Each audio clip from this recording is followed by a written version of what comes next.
హరి ఓం నమస్తే. నేను మార్నింగ్ కొంచెం తొందరగా లేచి యోగా ప్రాణాయామ ఇలాంటివి కొన్ని చేసుకుని కిందకు వెళతాను. నేను ఫస్ట్ ఫ్లోర్లో ఉంటాను. సో ఒకసారి మెట్లు ఎక్కి దిగడం అనేది కూడా ఒక ఎక్సర్సైజ్ లాగా ఉంటుందని పెట్టుకుంటాను. కిందన ఏంటంటే మందార చెట్టు, అపరాజిత చెట్టు, తర్వాత పారిజాతం చెట్టు, తర్వాత కస్తూరి పువ్వులు అని అంటారు, తెల్ల పువ్వులు, అవి 2 రకాలు ఉంటాయి.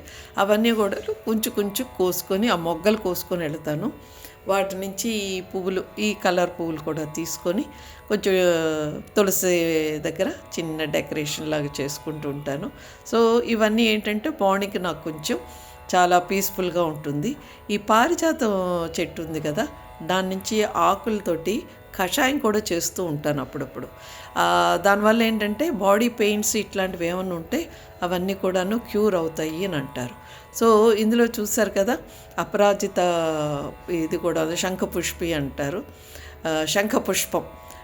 ఇక్కడ వైట్ది ఉంది, వైలెట్ది కూడా ఉంది, అది కూడా పెంచుతున్నాను. అఫ్కోర్స్ ఈ మొక్కలన్నీ మా ఓనర్స్ పెంచుతున్నారు. ఆవిడకి మొక్కల మీద మంచి ఇంట్రెస్ట్ అయితే ఉన్నది. సో అక్కడి నుంచి ఇప్పుడు లోపలికి వెళ్ళంగానే నాకు ఇంకొక ఎక్సర్సైజ్, మార్నింగ్ హ్యాపీగా ఉంచేటటువంటి పాజిటివ్ వైబ్స్ ఇచ్చేటటువంటి ఒక, దీని పేరు లక్కీ. నేను దీన్ని కాలభైరవ అని పిలుచుకుంటూ ఉంటాను. నా వెనకాతల పొద్దున పూట ఏంటంటే అది బయటే ఉంటుంది. సో నా వెనకాతల రావడం, నా వెనకాతల ఫాలో అవ్వడం, నాకన్నా ఒక్కోసారి మెట్లు ముందు ఎక్కేస్తూ ఉంటుంది, ఒక్కోసారి నా వెనకాతలు ఎక్కుతూ ఉంటుంది. దాని మూడ్ అంతా ఒక్కోసారి చాలా పోజులు కూడా కొడుతూ ఉంటుంది. దానికి ఏంటంటే ఏమిటో అలాగ రావడం దానికి ఒక సరదా, అది అలాగ వస్తుంటే చూసి ఆనందించడం నాకు ఒక సరదా. ఇక్కడి నుంచి వెళ్ళిన తర్వాత నాకు ఆ మూలకు ఒక చిన్న గేట్ లాంటిది ఏదో ఉంది, అక్కడ వరకు వెళ్ళిపోతుంది.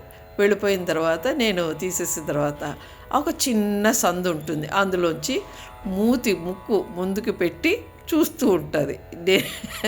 చేతిలో ఏమున్నది ఏమిటని చూసుకుంటూ ఉంటుంది. నేను పువ్వులు అది లోపల పెట్టేసి, దానికి ఫ్రైయమ్స్ చాలా ఇష్టం అండి, కరకరలాడుతూ ఉంటాయి కదా, ఏమో దానికి నాకు దానికి అదొక చిన్న ఆనందం. సో చిప్స్ ఇలాంటివి తీసుకొస్తూ ఉంటాను. అది దానికోసం కాపలా కాసుకొని ఉంటుంది. అవి నేను కొంచెం పెడుతూ ఉంటాను. అది కర్రు బర్రుని తింటూ ఉంటుంది. భలే ఆనందంగా ఉంటుంది నాకైతే దాన్ని చూస్తే. దాని తర్వాత తిండం అయిపోయిన తర్వాత దానికి ఏంటంటే కడిలింగ్ అంటే దాన్ని దువ్వుతూ ఉండాలి. ఆ దువ్వుతున్నప్పుడు చూడండి మీరు, తల తినే గోడకు అలా పెట్టేసి ఎంతో ఆనందపడిపోతూ ఉంటుందన్నమాట. దానికి తల దగ్గర నుంచి ఇంక ఒళ్ళంతా కూడా దానికి ఇలాగ రుద్దుతూ ఉంటే కడిలింగ్ అనేది దానికి చూసారా తల తిని గోడకు పెట్టి ఎంతో ఎంజాయ్ చేస్తూ ఉంటుంది. సో అదొక దానికి ఇష్టం, నాకు కూడా ఇష్టం. కాసేపు అయిన చూసారా థ్యాంక్స్ కూడా చెప్తుంది. అంత అయిపోయిన తర్వాత ఒకసారి థ్యాంక్స్ చెప్తుంది. అంత అయిపోయిన తర్వాత దీనికి అటుపక్క ఒక చిన్న గ్యాప్ ఉంటుంది, దానికి ముక్కు మీద కూడా కొంచెం అలాగ ఆడుతూ ఉండాలి కాసేపు. ఒక్కోసారి అసలు ఏమీ చేయకుండా వచ్చేస్తే కాసేపు కూర్చొని ఇంకా తర్వాత మళ్ళీ వెళ్ళిపోతుంది, ఇప్పుడు బిజీగా ఉంది నన్ను పట్టించుకోదు అని. కానీ ఒక్కొక్కసారి మాత్రం అలా ఉంటుంది. ఆ పక్కన ఒక చిన్న సందు చేసేసుకొని లోపలికి వచ్చేస్తుంది, కానీ ఇంటి లోపలికి రాదు. అంటే వీటికంటే మనం ఎలాగ ట్రైన్ చేస్తే అలాగే ఉంటూ ఉంటాయి. అక్కడి నుంచి నెమ్మదిగాను ఏదో ఎన్నో వేషాలు ఇస్తూ ఉంటుంది. చూసారా, సందులోంచి వచ్చేయడానికి ఎంతో ట్రై చేస్తుంది. అక్కడి నుంచి అంతా అయిపోయిన తర్వాత నేను మళ్ళీ లోపలికి వెళ్ళి ఇది ఏం చేస్తుందని నేను చూస్తూ ఉంటాను.